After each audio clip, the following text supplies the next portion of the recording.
नमस्कार साथियों। ज्योतिष की चर्चा में आप सभी के बीच उपस्थित हूँ। इसी के साथ आप सभी से आग्रह करता हूँ, चैनल को सब्सक्राइब करें, लाइक करें और शेयर करें। आज की चर्चा का विषय है मेहनत और किस्मत का आपस में क्या संबंध है। इसको हम लोग कुंडली से कैसे जान सकते हैं। मेहनत का कुंडली से क्या संबंध है, किस्मत का कुंडली से क्या संबंध है, अक्सर आप सभी ने सुना होगा। जैसे बहुत सारे लोग बातचीत के दौरान ये कहते हैं कि भाग्य से कुछ नहीं होता, मेहनत करने से सब कुछ होता है, या फिर कुंडली में कैसा भी स्थिति हो, मेहनत करके आप उसको ठीक कर सकते हैं। अक्सर आप सभी ने चार लोगों के बीच आपस में इस विषय पर बात करते हुए सुना होगा और इस पर अलग अलग तरीके की दलीलें सुनी होगी। इसी को हम लोग समझते हैं कुंडली में। आप सभी के सामने ये लग्न चार्ट है। इस लग्न चार्ट के अंदर 12 खाने हैं। सभी का लग्न चार्ट ऐसा ही होता है और सभी के लग्न चार्ट के अंदर ऐसे ही 12 खाने बने हुए होंगे। 12 खाने के अंदर 1 से लेकर के 12 नंबर के बीच नंबर लिखे होते हैं।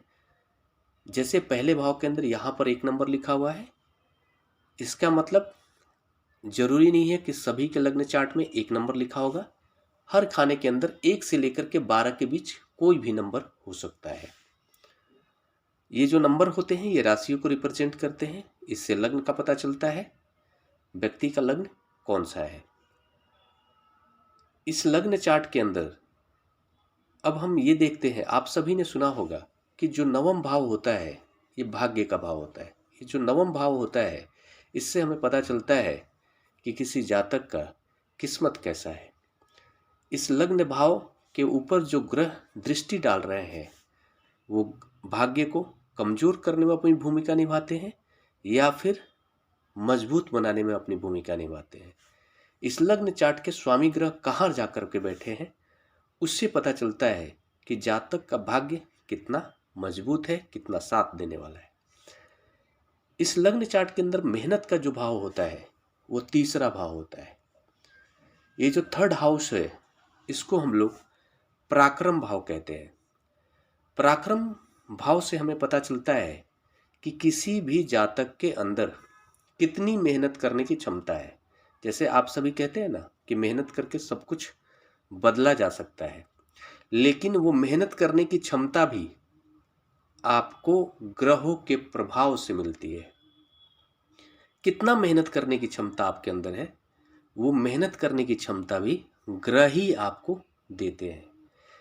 कितना आप अपने लक्ष्य के प्रति डेडिकेटेड है वो भी क्षमता आपको ग्रहों के प्रभाव से हासिल होता है। आपके अंदर मेहनत करने की क्षमता कम होगी या अत्यधिक होगी ये भी ग्रहों की स्थिति के ऊपर निर्भर करता है। जिस किसी भी जातक का थर्ड हाउस मजबूत होगा, तीसरा घर मजबूत होगा। तीसरा घर मजबूत होने का मतलब कि तीसरे घर का जो स्वामी ग्रह है वो किस स्थिति में जाकर, किस घर में जाकर बैठा हुआ है।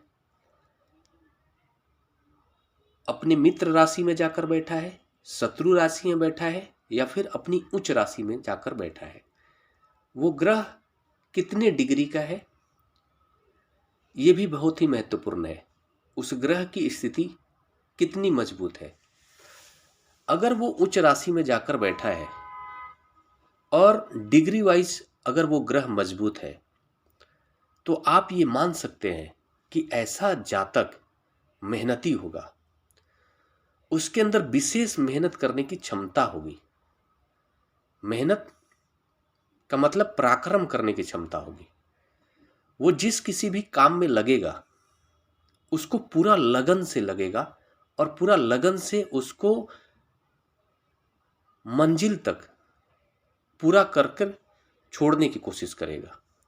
कोई भी कार्य अगर उसको दिया जाएगा तो उसको पूरा करेगा और डेडिकेशन के साथ करेगा।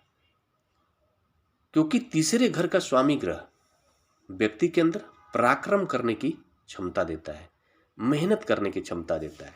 साथ में हमें तीसरे घर के स्वामी ग्रह की स्थिति से यह भी पता चलता है जातक किस क्षेत्र में मेहनत करने वाला है, किस क्षेत्र में पराक्रम करने वाला है, वो पराक्रम का क्षेत्र कौन सा होने वाला है, किस तरह के क्षेत्र में जाकर वो पराक्रम करेगा, यह भी हमें तीसरे घर के स्वामी ग्रह के प्लेसमेंट के आधार पर पता चलता है। और इस घर के ऊपर, तीसरे घर के ऊपर किस ग्रह की दृष्टि है, कौन सा ग्रह आकर तीसरे घर में बैठा हुआ है, ये सारे चीज़ों को देखकर पता चलता है कि एग्जैक्टली जो जातक का जो मन होगा, जो उसका व्यक्तित्व है, वो किस तरह के क्षेत्र में पराक्रम करने के लिए बना हुआ है, इससे तय होता है। अब बात कर लेते हैं भाग्य का इसका संबंध। यहां से जो नवम घर होता है वो सीधा आमने सामने होता है। कोई भी ग्रह अगर यहाँ बैठेगा तो यहाँ से अपनी 7वीं दृष्टि से 9वें भाव को देखेगा, और 9वें घर में बैठा हुआ जो ग्रह होगा वो 7वीं दृष्टि से तीसरे भाव को देखेगा। आप सभी जानते हैं नवोग्रह में सभी ग्रहों की 7वीं दृष्टि जरूर होती है। कुछ ग्रह ऐसे हैं जिसको विशेष दृष्टि मिला हुआ है, जैसे गुरु की 3 दृष्टियां होती है, 5वीं, 7वीं और 9वीं। मंगल की 3 दृष्टियां होती हैं, 4थी, 7वीं और 8वीं। शनि की 3 दृष्टियां होती है, 3री, 7वीं और 10वीं। राहु केतु की गुरु के बराबर की दृष्टियां होती है, 5वीं, 7वीं और 9वीं। बाकी सारे जो ग्रह हैं उन सभी की दृष्टि केवल एक होती है, 7वीं दृष्टि से वे अपने सामने देखते हैं। मतलब जिस घर में बैठेंगे उस घर से 7वें घर के अंदर उनकी दृष्टि होती है, उस घर के ऊपर उनका प्रभाव होता है। और ज्योतिष में ये खासकर कहा गया है कि कोई ग्रह जहाँ बैठता है उससे ज़्यादा प्रभाव जिस घर पर उसकी दृष्टि होती है वहाँ पर होती है। तो आप यह मान लो कि अगर कोई भी ग्रह 9वें घर के अंदर बैठेगा तो अपनी 7वीं दृष्टि से तीसरे घर पर उसकी दृष्टि होगी। मतलब जातक जैसे तीसरे घर के 9वें घर के अंदर कोई भी ग्रह अगर बैठेगा तो बैठकर ये पता चल रहा है कि जातक का जो पराक्रम होगा उस ग्रह से संबंधित क्षेत्रों में होने वाला है, क्योंकि वो यहाँ पर बैठकर और वो तीसरे घर को देख रहा है। मतलब जातक जो है कि उस क्षेत्र में मेहनत करने वाला है जहाँ पर इस ग्रह की दृष्टि हो रही है। इस ग्रह के जो क्षेत्र हैं, सभी ग्रहों के कारक क्षेत्र होते हैं, अपने अपने क्षेत्र होते हैं, तो उन क्षेत्रों से पता चलता है। मतलब जातक का जो कार्य पराक्रम करने का जो क्षेत्र होगा वो यहाँ पर बैठे हुए ग्रहों के दृष्टि के कारण वो उस तरह के क्षेत्र में उसका पराक्रम करेगा वो। लेकिन जरूरी नहीं है कि उसका पराक्रम सकारात्मक हो, नैतिक हो। कभी कभी 9वें घर में बैठा हुआ ग्रह, अब उस ग्रह की भूमिका क्या है उस लग्न चार्ट के अंदर, उस पर निर्भर करेगा कि जातक का जो पराक्रम करेगा उसका कितना सकारात्मक और नकारात्मक प्रभाव होने वाला है। पराक्रम तो करेगा, पराक्रम तो कराएगा वो ग्रह। और आप एक और बात जान लो कि भाग्य जो है मेहनत के बल पे, जैसे हम लोग कहते हैं ना अक्सर कि मेहनत से किस्मत का निर्माण होता है, तो आप ये मान लो कि ग्रहों के प्लेसमेंट के आधार पर यह तय होता है कि जातक कितना मेहनती होगा, कितना पराक्रम करने वाला होगा। और किसी भी लग्न चार्ट के अंदर अगर तीसरा घर कमजोर हो गया, मान लो तीसरा घर कमजोर है, कमजोर किस सेंस में माना जाएगा, अगर इस लग्न चार्ट में तीसरे घर का जो स्वामी ग्रह है वो अपनी नीच राशि में जाकर बैठ जाए, या डिग्री वाइज कहीं पर भी शत्रु राशि में जाकर बैठा हुआ और कमजोर स्थिति में बैठा हुआ है, और जो 9वें भाव का स्वामी ग्रह है वो मजबूत है, 9वें भाव का जो स्वामी ग्रह है वो अपनी उच्च राशि में जाकर बैठा हुआ है, तो ऐसे कंडीशन में क्या होगा ऐसे कंडीशन में यह होगा, जातक को अपने भाग्य के बल पर जीवन चलने वाला है। मतलब ऐसे जातक का जन्म किसी ऐसे घर में हो सकता है जहां पर उनके एंसेस्टर्स के द्वारा प्रॉपर्टी बनाकर रखी गई होगी और उसी के ऊपर वह जातक निर्भर रहेगा और तमाम अपने जीवन की लग्जरी चीज़ें भी जी सकता है, लेकिन उसका खुद का जो पराक्रम होगा वो जीरो हो जाएगा। ऐसे कंडीशन में ऐसे भी लग्न चार्ट आप सभी को सामने देखने को मिल सकता है। यहाँ पर किस्मत से सब कुछ मिल रहा है, मेहनत वो जातक चाह के भी नहीं करेगा, वो कर भी नहीं पाएगा, क्योंकि मेहनत करने की क्षमता उसके व्यक्तित्व में दिया ही नहीं गया है, ग्रहों के द्वारा उसको हासिल ही नहीं हुआ है मेहनत करने की क्षमता। और वहीं दूसरी कंडीशन में, जैसे अक्सर मैं इसको थोड़ा सा उल्टा करके हम लोग देख लेते हैं।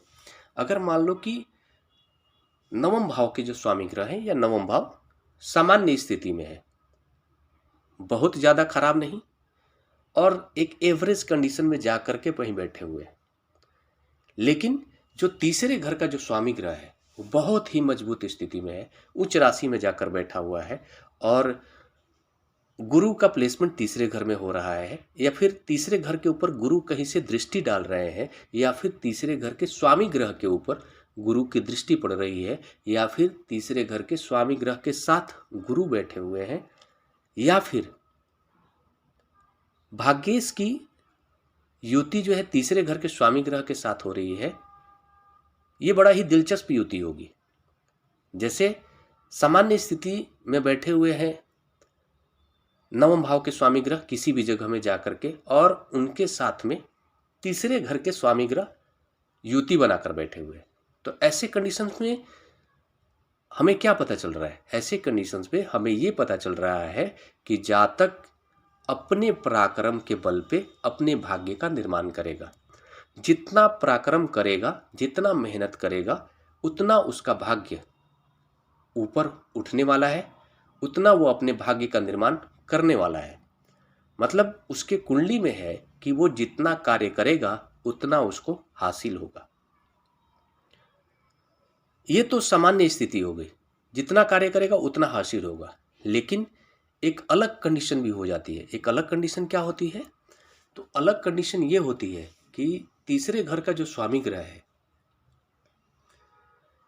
तीसरे घर के स्वामी ग्रह बहुत ही मजबूत स्थिति में है, और साथ में जो है ना कि लग्नेश भी बहुत ही मजबूत स्थिति में है, और भाग्य कमजोर कंडीशन में बैठा हुआ है। कहीं पर भी वो कमजोर स्थिति में, सामान्य स्थिति में जाकर प्लेसमेंट है उनका। तो ऐसे कंडीशन में क्या होगा? जातक के व्यक्तित्व के अंदर पराक्रम करने की विशेष क्षमता होगी, लेकिन वो जितना करेगा उससे कम उसे हासिल होगा। यही होता है, भाग्य यही करेंगे। लेकिन जातक अपने व्यक्तित्व के बल पे अपने पराक्रम करके, मेहनत करके वो अपने जीवन को मजबूत स्थिति में लाने में जरूर सक्षम होगा। मतलब वो कभी भी स्थिति ऐसी नहीं आने देगा जिससे जो है कि बिल्कुल बुरी हालत हो जाए। उससे निपटने में वो सक्षम होगा अपने मेहनत के ऊपर, अपने पराक्रम के ऊपर, अपने व्यक्तित्व के दम पर। यही फर्क होता है। और लग्नेश का इसमें बड़ा रोल है। अगर लग्नेश मजबूत स्थिति में है और साथ में पराक्रम भाव का स्वामी ग्रह बहुत ही मजबूत स्थिति में है, ये भी एक विशेष व्यक्तित्व का निर्माण करेगा। अगर लग्नेश और पराक्रम भाव के स्वामी ग्रह युति बनाकर लग्न में ही बैठ जाए, जातक बहुत ही विशेष लेवल का पराक्रमी हो जाएगा। भाग्येश भले ही सामान्य स्थिति में हो, तब भी ऐसा जातक अपने व्यक्तित्व का निर्माण, अपने भाग्य का निर्माण अपने दम पर पराक्रम करके, मेहनत करके कर लेगा। ऐसी कंडीशन में ये स्थिति बनती है। तो मेहनत और किस्मत, ये दोनों का कहीं ना कहीं आपस में संबंध होता है। और कब हमें पता चलता है कि जातक के अंदर मेहनत करने की क्षमता होगी या नहीं होगी, यह भी ग्रह ही के कारण ही तय होता है, ग्रहों के प्लेसमेंट के आधार पर ही तय होता है। जातक मेहनत अगर करेगा तो उस मेहनत के बदले 100 के बदले क्या 100 नंबर उसे हासिल होने वाले हैं, जितना पराक्रम करेगा क्या उतना उसे फल प्राप्त होने वाला है, या फिर उससे ज़्यादा होने वाला है, या फिर उससे कम होने वाला है, यह निर्भर करता है किस्मत के ऊपर। ये टॉपिक थोड़ा अलग था, लेकिन दिमाग में आया, आप सभी के बीच लेकर आना चाहिए। अक्सर लोग इसमें उलझे रहते हैं। इसी के साथ नमस्कार। अगले विषय पर चर्चा के लिए आप सभी के बीच मिलूंगा। तब तक के लिए मेरा नमस्कार।